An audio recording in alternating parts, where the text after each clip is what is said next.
Good morning. My name is Carlos Gonzalez. I'm in the Center of Phage Technology at Texas A&M University in the College of Agriculture and Life Science. And myself and Anika Kinkawala the principal scientist from A&P Infotech, will be presenting to you some of our information about phage therapy in grapevines. So most of the data that I will be showing, again, is from the US, but Pierce's disease in California is a very serious disease. It's a major limiting factor in high quality grape production. And this is some data that from the University of California, where we see that in 2014, over $56 million was lost in production. And again, one of the big problems is not only the loss in production, but also the loss in vines. And so at this point, and over here to the left, we can see where Pierce's disease has been detected. And it was initially detected in Southern California, and with time, it has moved up north. And part of that has to do with the vector that we'll be talking about and the introduction of the glassy wing sharpshooter, which was not in California previously. So the California Department of Agriculture has an ongoing large effort to prevent the spread of the glassy wing sharpshooter. And one of the things about the glassy wing sharpshooter, as opposed to the other sharpshooters and xylem feeders in California, is that it actually feeds on the cane, and so therefore it spreads the disease much more efficiently. So this is two of the vectors that are found, for example, in California, the blue-green sharpshooter, mostly up north, and this is the glassy wing sharpshooter that was introduced into California. It's very common. In fact, we don't have the blue-green sharpshooter in Texas, and this is the main vector. And as I say, the blue-green sharpshooter feeds on tender vegetation, and the green sharpshooter, whereas the glassy wing sharpshooter actually can feed on the cane. So these are riparian areas, and you'll probably hear more about those in other talks. But these are areas in which you find alternate host for the Xylella fastidiosa. And these weeds and other plants serve as host for the bacterium. What happens is the sharpshooter feeds on the host, and then it then feeds on the grapevine and inoculates the grapevine. And of course, you get a systemic infection, and we'll look at that here in a minute. And the result is that the grapevine dies. So this is the disease cycle and the importance of controlling, let's say, riparian areas, and also trying to control the glassy wing sharpshooter, which comes at a cost. So a little bit of biology about the Pierce's disease. Basically, again, this is a grapevine. This one is actually showing raisoning, which is basically one of the disease symptoms, where basically there's not enough water transport, and basically the grapes actually raisin, and so this is called raisoning. Here's the bacterium. Now this is Xylella fastidiosa, and you'll notice these are called type 4 pili. And the type 4 pili are very important to this microorganism, in that not like other bacteria, it doesn't have a flagellum in terms of its for locomotion. It actually uses these type 4 pili, and so these type 4 pili are actually retracted. Okay, there's a motor, and these are retracted. these are also involved in disease formation, in biofilm formation, which I'll show you here in a minute. So the type 4 pili are important in motility and in biofilm formation, and those are two important attributes for the bacterium. Again, here are the vectors. So once the vectors introduce the bacterium into the vine, in the xylem tissue, what happens as the bacterium grows, it grows and forms a biofilm, okay? And the pili are involved also in this biofilm formation, which causes this occlusion. And as this occlusion forms, the plant is deprived of water and fluid transmission. And this is a classic symptom of Pierce's disease. So this is how the organism, as I said, is able to move. And this is an important attribute. Without these type 4 pili, the organism is not a pathogen. Okay, in terms of management practices that are currently used, and I've already hinted to some of those, we see vine inspection and testing. People test their dormant vines before they are planted, pruning out disease shoots. Again, if you're working with the blue-green sharpshooter and the green sharpshooter, that may work. Rogan an entire diseased vine can be very, very expensive because you've got a lot of time tied into that particular vine. Understanding the vectors, and vectors evolve, trapping them. Insecticide treatments can be used. For example, a lot of systemic insecticides are used, such as imidacloprid, but imidacloprid and some of the other nicotinoids have some drawbacks, and in fact, in Europe, they have actually been banned, and because there appears to be effect on honeybees and other non-target insects that are very important to agriculture. Also, certification of bulk grape shipments. Insect parasitoids have been tried. They're semi-successful. There's some additional measures that have been used. For example, situating the vines away from the sources. Again, getting away from those riparian areas and cleaning up a riparian area. You'll see people that own vineyards spend a lot of time cleaning around those riparian areas, removing these alternate host plants. There's some work that's being done with transgenic plants and also with traditional breeding that look very, very promising. And recently work with endophytes using competitive exclusion has been started. So these are recent approaches. Now, our approach is a little bit different, and I'd like to give you a little bit of history. I am at the Center for Phage Technology at AgriLife Research at Texas A&M University, and we had initiated some studies here with Xylella, and no one had isolated bacteriophage before for Xylella, although they were electron micrographs had been seen. They had not actually isolated them and purified them. And Ridge Vineyards is a premier vineyard in California that makes very good organic wines.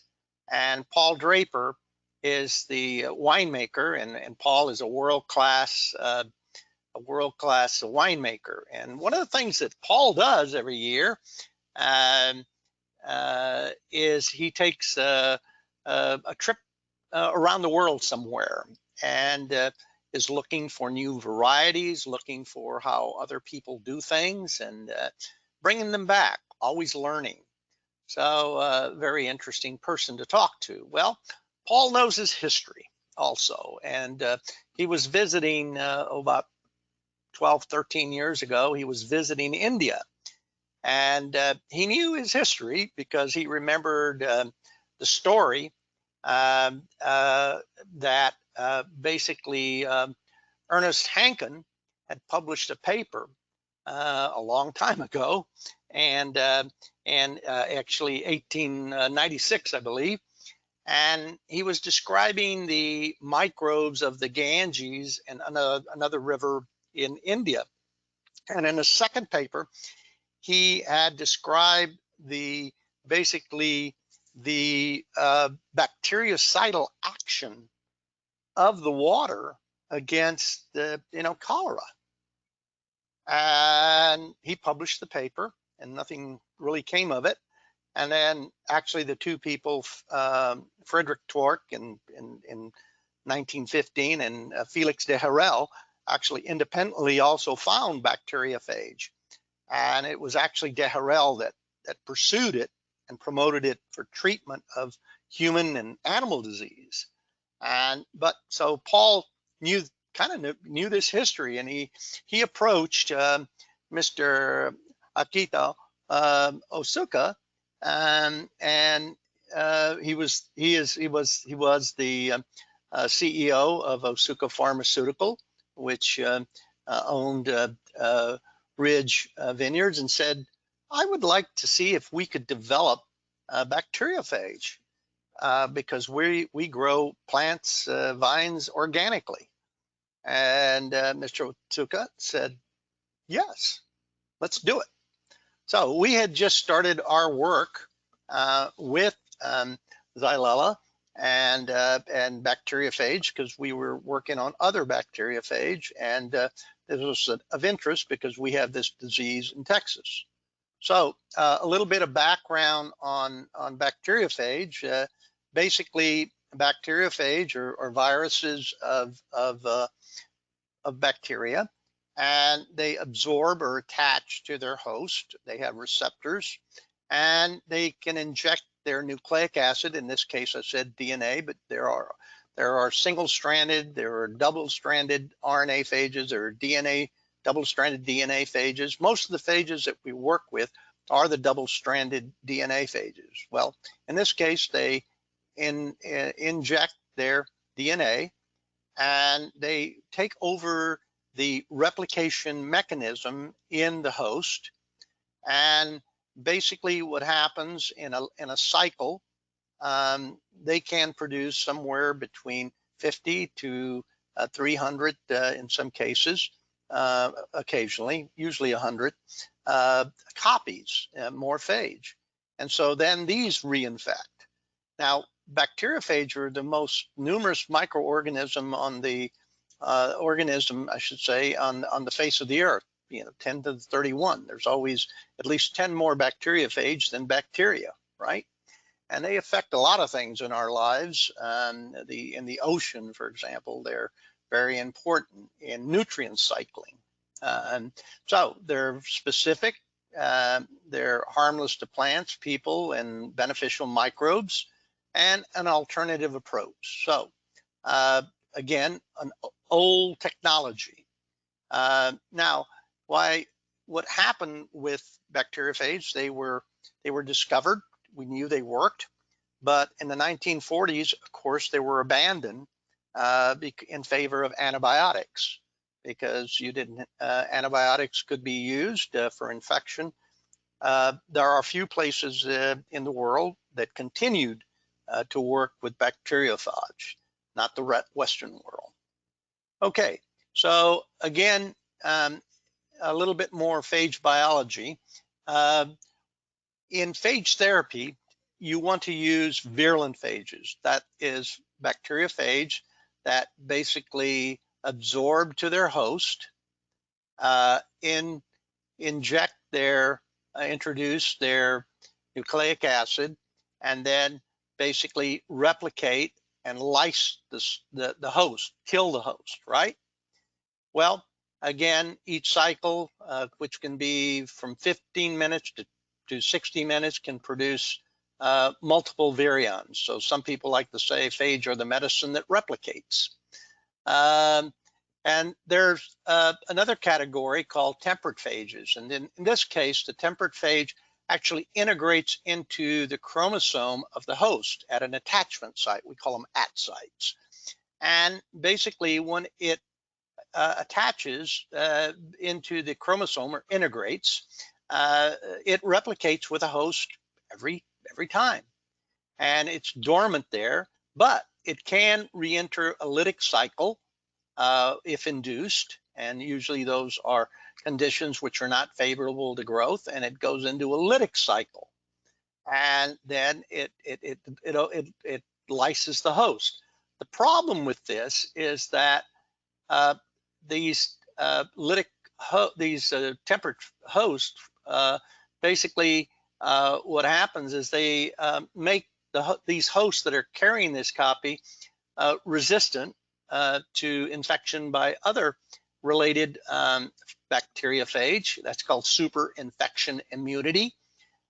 In many cases, also, what happens is when they come out of their dormant prophage cycle, they can carry genes and basically transfer virulence genes. So, for example, the cholera toxin and the enterotoxins, a lot of the toxins are carried in E. coli and other human pathogens by bacteriophage, right?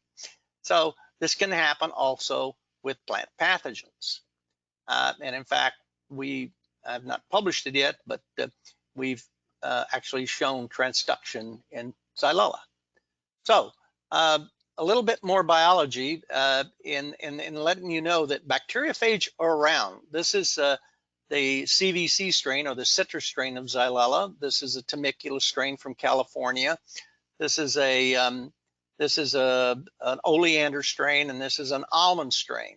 And you see, these are the genomes, right? And you see they're all about the same size. And you see these inverted triangles.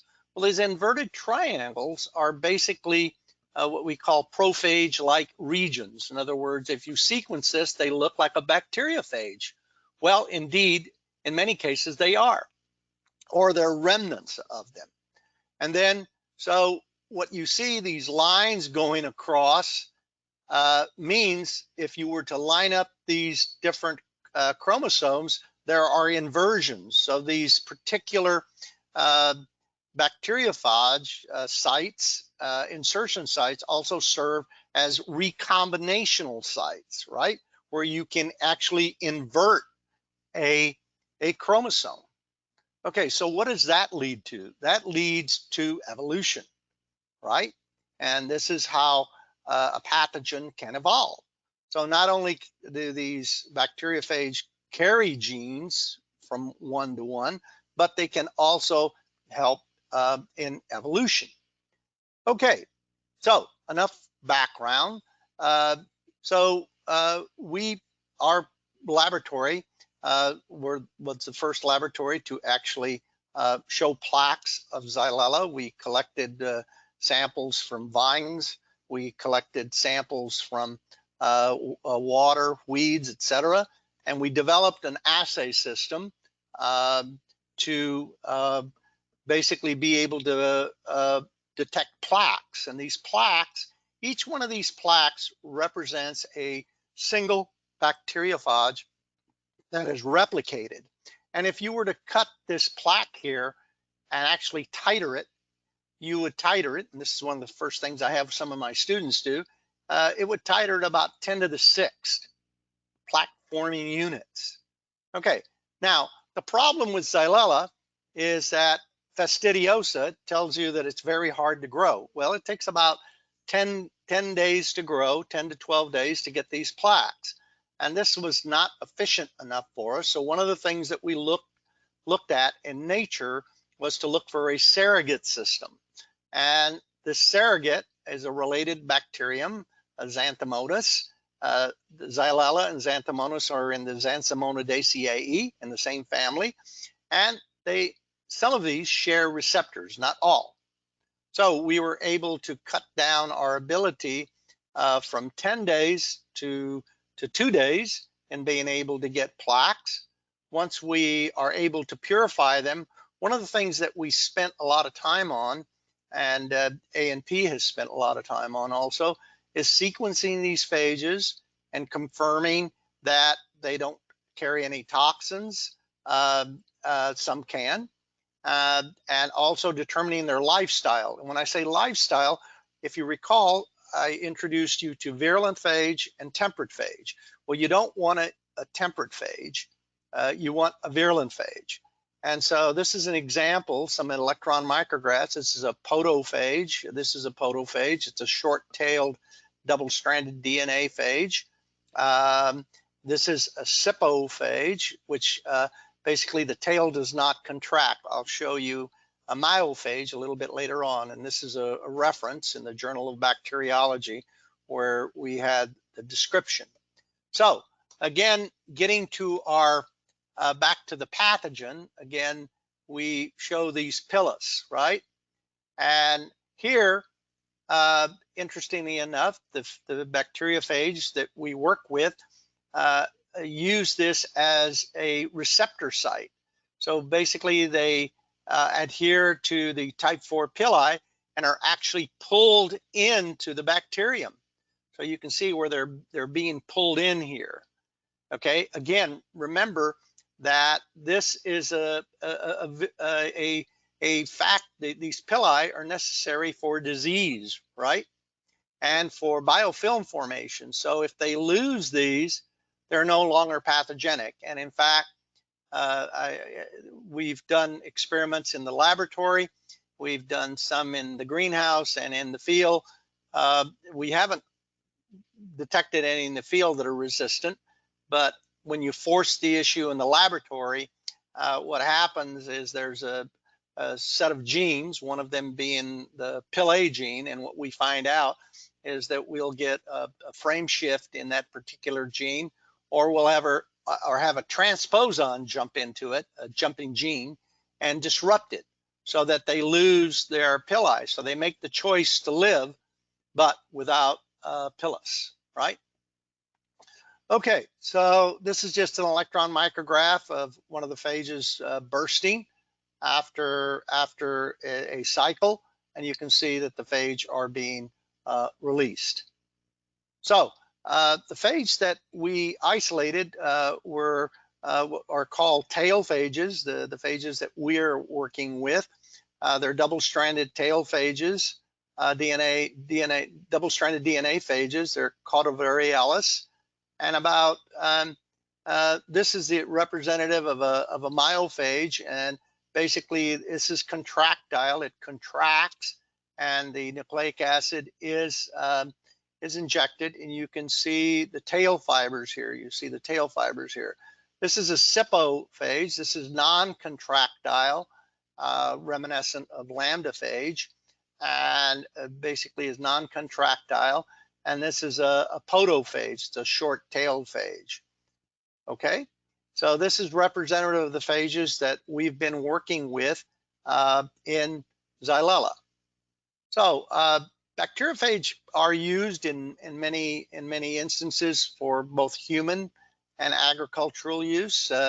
This particular book is an example of our group here at Texas A&M and actually getting involved in humans treatment. This is Steffi Stridey and her husband Tom Patterson, both professors at the University of California, San Diego.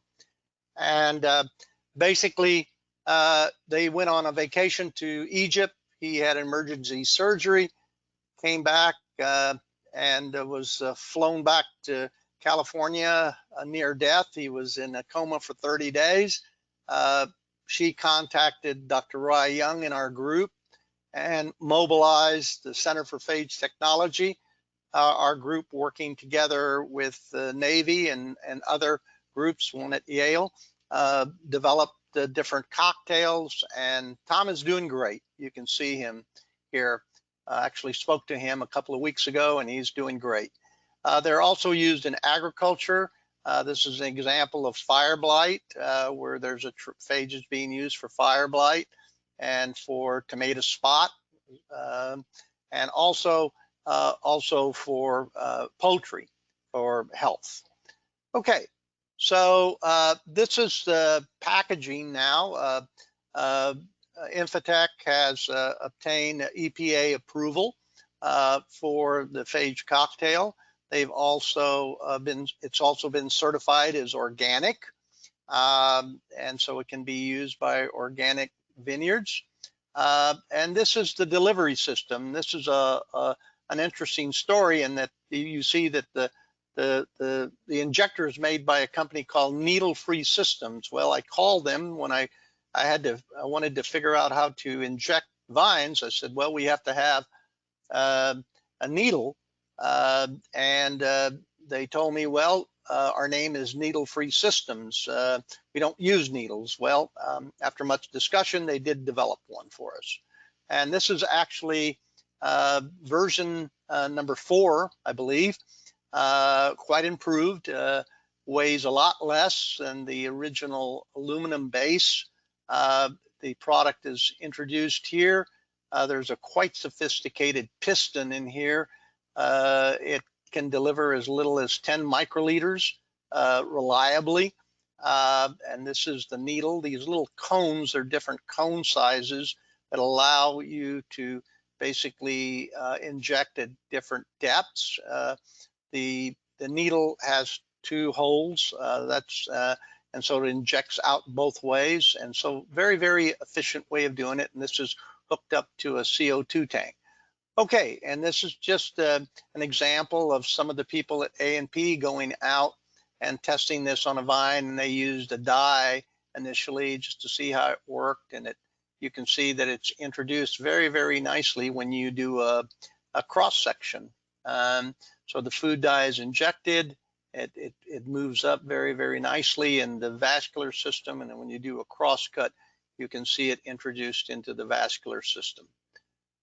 Okay, so I'm going to tell you a little bit about some of the trials that we did in the greenhouse, and then Anika will tell you about some of the field trials. So one of the things that we looked at first was preventative treatment. For those of you that may be interested, this has been published in PLOS One. I'll just sort of summarize it. And so here we did prophylactic treatment, where we inoculated with a bacteriophage at week 1, and then waited 3 weeks, and then introduced the pathogen. And then we assessed for PD symptoms. And also, if you look at the paper, we actually followed the population of the bacterium and the bacteriophage in the vines. We used Cabernet Sauvignon on 1103 Paulson rootstock, a very popular rootstock. Okay, the other experiment we did, we inoculated the Xylella first, and then waited 3 weeks, and then inoculated with the bacteriophage, and again followed for visual. And also, if you were to look at the paper, there's about 15 panels of information there that shows you the population using quantitative PCR. And this is an example of phage only. The vines look really, really healthy. This is an example of Xylella only. And then this is Xylella inoculated and then phage treatment, some of the ones that did survive, and not all of them did. I'll show you the data here in a minute. But okay, so here's getting down to the data. What happened here is that if we treated, the blue line here is preventative treatment. If we treated 3 weeks before and then inoculated with the bacterium, we saw no disease, okay? But if we we inoculated the Xylella and then waited 3 weeks and inoculated the phage, we did start to see disease, and we saw disease week 4, week 5 in the vines, and then it leveled off. So we lost some vines here, right? And then, of course, inoculated only with a pathogen, all the vines had disease. And again, if you're interested in the quantification, you can look at that paper. Okay, so I'll let Anika now take over with some of the commercial field trials that they've been doing at A&P.